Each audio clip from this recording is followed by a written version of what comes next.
Hello guys, ayan yung ating ginagawang pizza. Ayan. Talagyan natin siya ng tomato sauce. Na homemade tomato sauce. Ako gumawa. So, meron tayo ng pizza. Meron na nakasalang na pizza. Ito. Ay, ayan. Yung ating pizza na homemade. Okay. Homemade pizza. Okay. Ito yung before niya, nilagyan ko siya ng chicken oil para malasa yung tinapay niya, yung dough ng pizza. So, ayan. Ayan siya muna. Lagyan ng tomato sauce. Nag-grease tayo ng chicken oil para malinamnam yung pizza natin. Ngayon, lalagyan natin to ng grilled chicken. Yan, grilled chicken. Lalagyan natin yan. So, tatanggalin natin yung balat. Ito yung chicken na natira, guys. Yan ang maganda pag nag-homemade pizza ka. You can put all the toppings that you want. Have choice. So, yung unang ginawa ko ay, ang nilagay ko ay bacon. Bacon ang nilagay ko. Ito naman ang ilalagay ko ay chicken grilled. Ayan. Chicken grilled ang nilagay ko. Basta lagyan natin siya ng maraming cheese mamaya. Para makita nyo. Ayan. Homemade. Ay.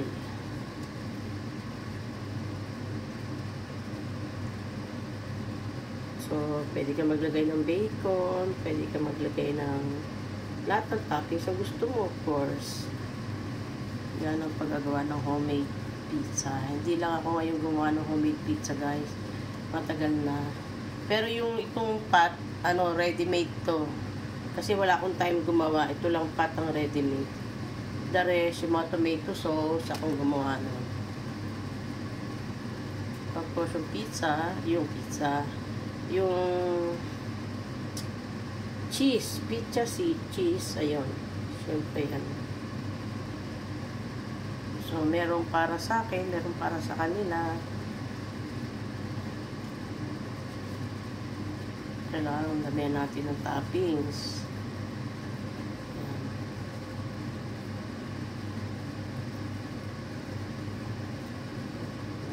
So, may nakasalang na. Kasi kailangan ko nagtanggalin yung isang nakasalang na pizza.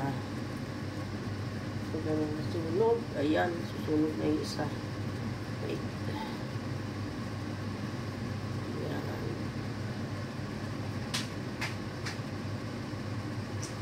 Ayan. Dalagdagan ko lang siya ng cheese.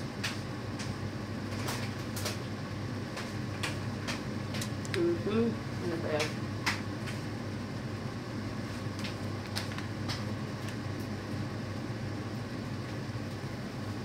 Ayan, over na. Over na. Lagyan natin ng cheese, guys. Ayan.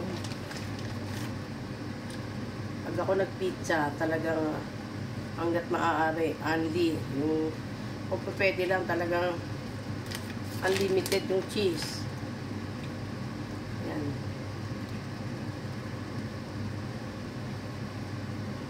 Yung ating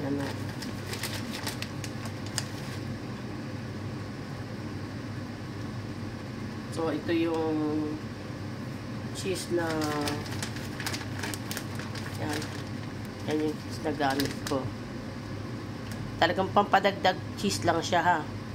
Ayan. Disclaimer na cheese, ha. Yan talagang ginagamit namin. Then, lalagyan ko siya nitong tatlong klaseng cheese ang ilalagay ko. Lalagyan natin siya nito, special pizza na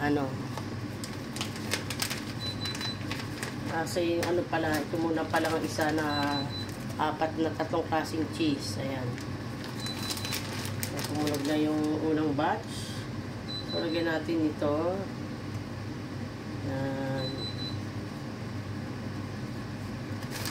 masarap. Ito kasi melted pizza talaga to. Ayan. Mama na yung aking paper towel. Ayan. Then ilalagay natin tong special pizza. Itong pinaka-toppings niya yan. Para siyang cubes na maliliit. Ayan. So, may dalawa pa doon. Para masarap. Okay. Pusin ko na to. Pusin ko na to. Kasi meron pa ako doon isang sachet pa na ganito. Special pizza. Yan.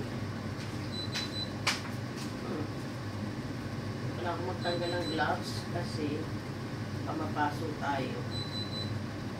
Ilabas ko yung una kong nilutong pizza. Ayan. Ayan guys. Ito na yung unang batch ng pizza na niluto ko. Ayan. So, sasalang natin yung ginawa ko kanina. Ayan. Ito, sasalang natin ito. Ayan. So, you see, this is my homemade pizza. Tama-tama lang yung pagka-golden niya. I think yung kanyang crispiness, yung kanyang, ayan, medyo malutong yan. So, ayan.